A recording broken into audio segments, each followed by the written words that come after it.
Nous sommes dans la deuxième partie de 2 Timothée. Au chapitre 3, nous avons parlé du premier verset jusqu'au 12e. L'apôtre Paul, qui est un modèle du leadership clair, concis, précis et exemplaire. Nous avons vu au verset 10 comment il pouvait s'adresser à son fils dans la foi, Timothée, pour nous dire que, mais toi, regarde, tu as suivi mon enseignement. Donc, l'enseignement de Paul avait pour soubassement Jésus-Christ qui est la pierre angulaire. Nous devons veiller à ce que nous puissions suivre de bons enseignements, avoir une bonne doctrine. Dans le christianisme, nous ne venons pas pour raconter et faire des mélanges de coutumes et de traditions où certains prédicateurs, certains leaders viennent pour amuser la galerie.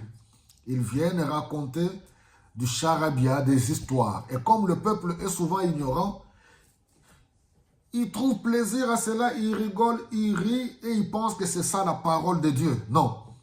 Donc, j'aimerais bien nous encourager. Paul dit, tu as suivi mon enseignement, ma conduite.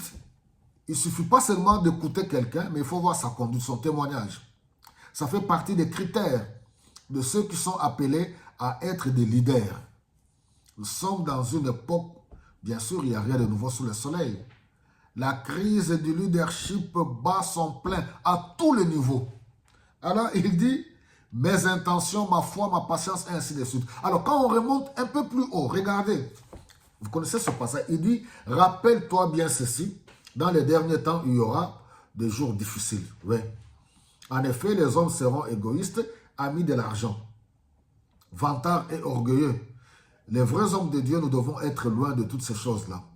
Aimer l'argent, l'orgueil, le vantardise, et ainsi de suite. Ils feront insulte à Dieu et seront rebelles à leurs parents.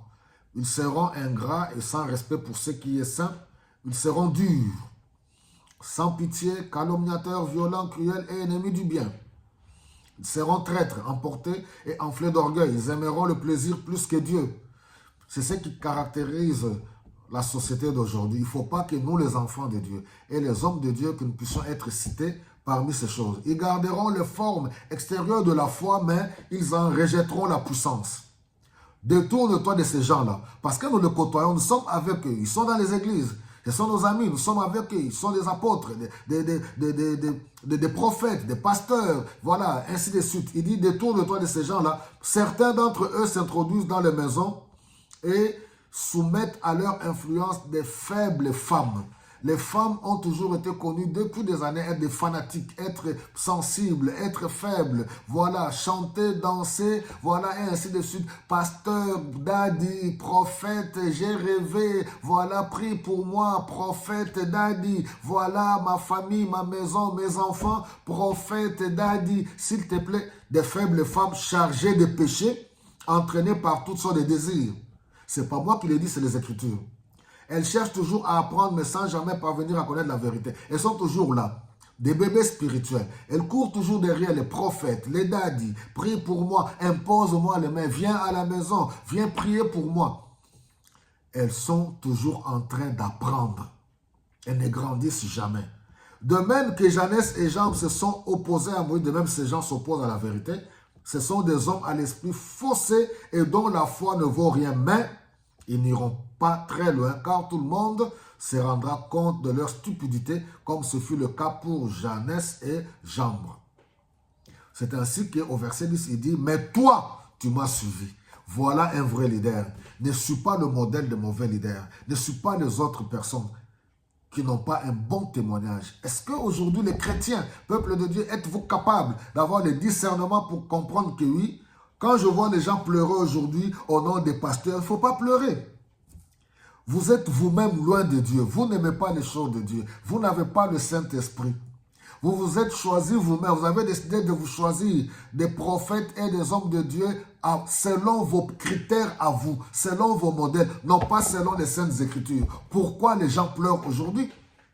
Parce que vous avez rejeté les vrais hommes de Dieu. Vous avez rejeté la parole de Dieu. Vous avez rejeté la grâce de Dieu. Et aujourd'hui, vous êtes servis.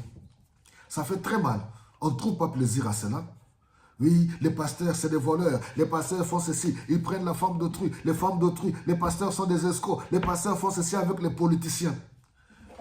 Mais la vérité qu'on vous a prêchée depuis des années, qu'en faites-vous avec cette vérité? Où en êtes-vous vous-même avec votre relation personnelle avec Jésus-Christ?